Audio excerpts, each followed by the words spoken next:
बिस्मिल्लाहिर्रहमानिर्रहीम। अस्सलाम वालेकुम अज़ीज़ तालिबात। मैं doctor Usma Tariq government degree college of ब्लॉक से आपसे मुखातिब हूँ।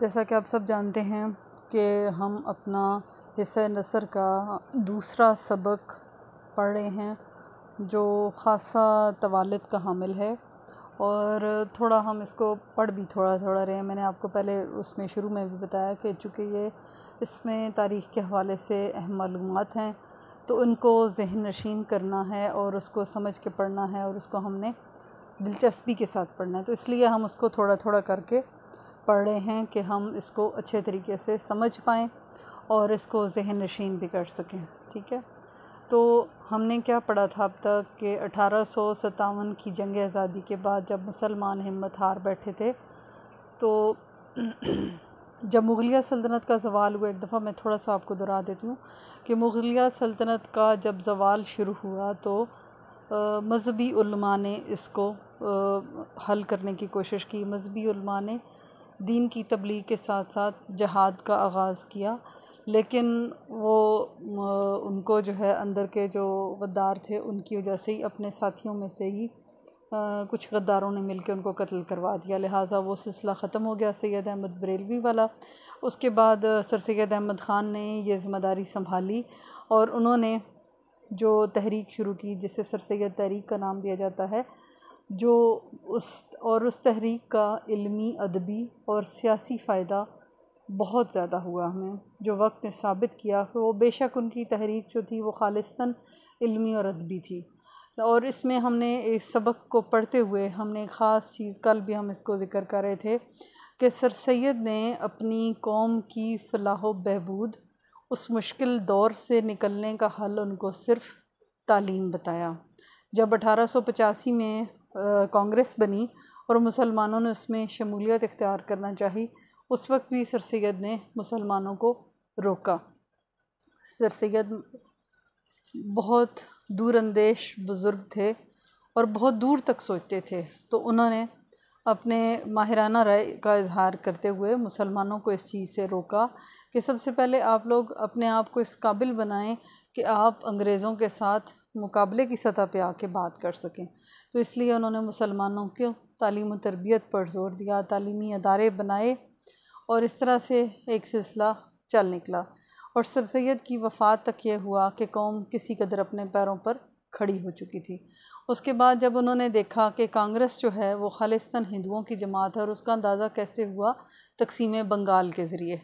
ठीक है, कल हमने ये पढ़ा था ना, तो मैंने कहा एक दफ़ा इसको हम दोहरा देते हैं कि तकसीम बंगाल के ज़रिए उनकी असलियत हमारे सामने आई कि उन्होंने उसकी मुखालफत की, क्योंकि उससे मुसलमानों को इंतज़ामी मामलात बेहतर हो रहे थे और मुसलमानों को उसका किसी हद तक फ़ायदा पहुंचा। तो मुसलमानों को किसी किस्म का फ़ायदा पहुंचते देखना हिंदुओं की बर्दाश्त से बाहर था, क्योंकि अंग्रेज़ों ने उनके जहन में ये खन्नास भरना शुरू कर दिया था कि जब हम हिंदुस्तान को छोड़ के जाएंगे तो हिंदुस्तान का इक़्तिदार जो है वो हिंदुओं के हवाले करेंगे कि हिंदू तादाद में बहुत ज़्यादा हैं। तो बस इस बिना पर हिंदुओं ने अपनी तमाम तर वफ़ादारियाँ अंग्रेज़ों के सुपुर्द कर दी, और अंग्रेज़ों ने भी उनसे ठीक ठाक तरीके से फ़ायदे उठाए, उनसे बहुत जो है उनको अपने मतलब के लिए इस्तेमाल किया। तो इंसान जो है, आपको पता है कि मादी ज़रूरियात का वो इस कदर गर्विदा है कि अपनी मादी ख्वाहिशात के पीछे वो कुछ भी करने, अपना ईमान तक बेचने को इंसान तैयार हो जाते हैं। तो ये तो बहुत मामूली सी बात है। तो फिर जब मुसलमानों पे ये चीज़ खुलकर सामने आ गई कि हिंदुओं के साथ हमारे लिए चलना मुश्किल है, और हिंदुओं के साथ एक जमात में रहकर एक प्लेटफार्म के ज़रिए हम अपने लिए अलहदा वतन का मुतालबा नहीं कर सकते। यानी दो चीज़ें तो खुलकर सामने आ गई। एक पहली चीज़ जिसका सर सैयद ने अंदाज़ा लगा लिया था, जब ज़बान का तनाज़ा, उर्दू और हिंदी ज़बान का तनाज़ा शुरू किया गया, और वो ख़ास तौर पे किया गया इसलिए मैं कहती हूँ कि वो अंग्रेज़ों ने डिवाइड एंड रूल का फार्मूला बनाया और मुसलमानों और हिंदुओं को लड़ा के इतने 100 साल हम पे हुकूमत करते रहे। तो वो उनकी एक स्ट्रेटजी थी, उनकी एक मनसूबाबंदी थी। उस ख़ास मनसूबे के तहत हिंदू और मुसलमान को लड़ा दिया गया। अब ये देखना है कि इन्होंने सबसे पहले सर सैयद ने इस बात का अंदाज़ा लगाया कि मुसलमान और हिंदू दो अलग अलग कौमें हैं, जिनका ना सिर्फ मज़हब जुदा है बल्कि उनकी सकाफ़त, उनका उठना बैठना, उनकी हर चीज़ एक दूसरे से मुख्तलिफ है। लिहाजा ये दोनों कौमें ज़्यादा देर तक एक दूसरे के साथ मिलकर नहीं चल सकती। इनका अलग-अलग ही अपना तशख़्ख़ुस इनको बरकरार रखने के लिए जद्दोजहद करनी पड़ेगी। दूसरी बात, सर सैयद ने इनको कांग्रेस में शामिल होने से रोका और कांग्रेस वालों की जब असलियत खुल कर सामने आई 1905 में, तो उसके बाद 1906 में मुस्लिम लीग कायम हुई, उसका क़याम अमल में आया। और 1906 में हमने ये कल पढ़ा था कि 1906 में मुस्लिम लीग के क़याम के बाद 1909 में मुसलमानों को जुदागाना इंतखाब का हक़ मिल गया। तो मुसलमान इस पे बड़े खुश हुए कि देखो, जब हमने एक अपने प्लेटफॉर्म से अपने लिए कोशिश की तो हमें उसमें कामयाबी हुई।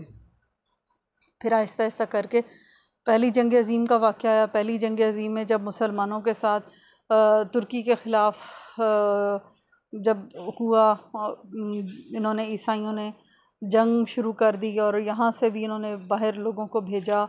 और उस वक़्त हुकूमत बरतानिया जो थी वो मुश्किल में थी, तो यहाँ से हिंदुस्तान से बेशुमार तादाद में फ़ौजी जवान भर्ती करके उस जंग में झोंक दिए गए। और उस वक़्त चूँकि जंग की सूरत हाल थी, लिहाजा बरतानिया ने मुसलमानों के और हिंदुओं को बड़े सब्ज़बाग़ दिखाए और बाद में तोते की तरह उन सब से आँखें फेर लीं। जैसा कि वो उनका मतलब पूरा हो गया तो उन्होंने बस उसके बाद उनको टरखाना शुरू कर दिया। लेकिन उसके बाद हिंदू और मुसलमान आराम से ना बैठे और उनके मुतालबात में रोज़ बरोज़ तेज़ी आने लगी। फिर आहिस्ता आहिस्ता हमने यहाँ तक पढ़ा कि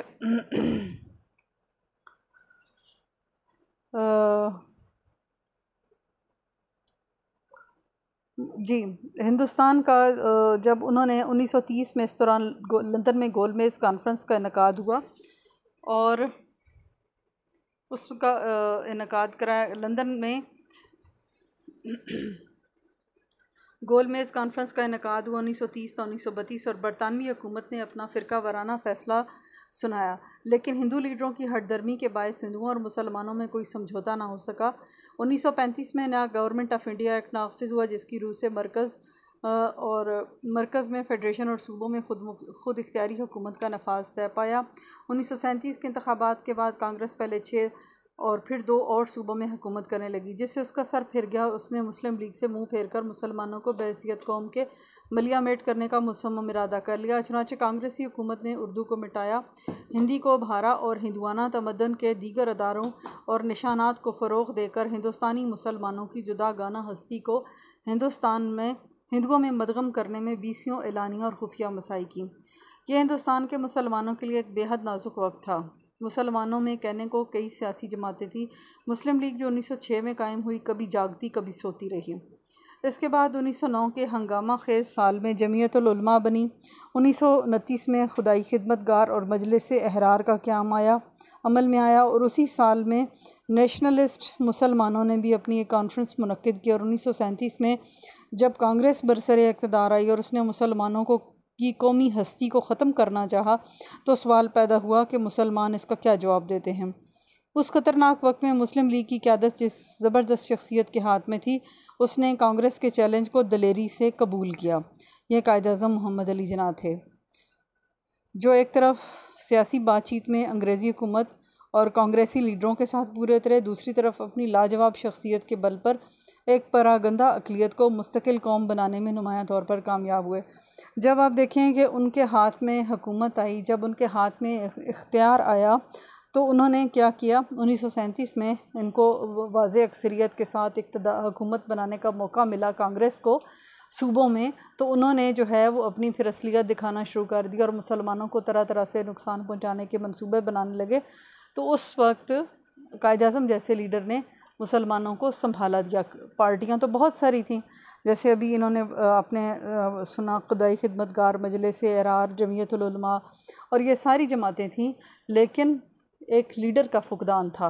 तो कायद-ए-आज़म जैसे लीडर ने उस वक्त मुसलमानों के हक़ में आवाज़ बुलंद की और बाहर के चूँकि वो पढ़े हुए थे, अंग्रेज़ी ज़बान-ओ-अदब पर महारत रखते थे और अंग्रेज़ी ज़बान बोल चाल में और सियासी गुफ्तगू के लिहाज से वो अपना सानी नहीं रखते थे। इसलिए उन्होंने अंग्रेज़ों के साथ भी और हिंदू लीडरों के साथ भी मुज़ाकरात किए और उनके साथ बातचीत करके उन्होंने अपनी लाजवाब शख्सियत के बल पर एक बिखरी हुई और परेशान हाल अक़लियती कौम को मुस्तकिल कौम बनाने में वो कामयाब हो गए। मुसलमान जो थे वो अक़लियत में थे, हिंदू बहुत ज़्यादा तादाद में थे और हिंदू ये उनका आपस में यही तय पा चुका था। अंग्रेज़ जो थे वो यही चाहते थे कि मुसलमान अक़लियत में हैं और वो हमेशा अक़लियत में रहेंगे और हम इख्तियार जो है वो हिंदुओं के हवाले करके जाएंगे। तो ऐसे मौके पर अक़लियत में होने के बावजूद कायद-ए-आज़म ने अपनी कौम का मुकदमा बहुत बेहतर अंदाज में लड़े और कामयाब भी हुए।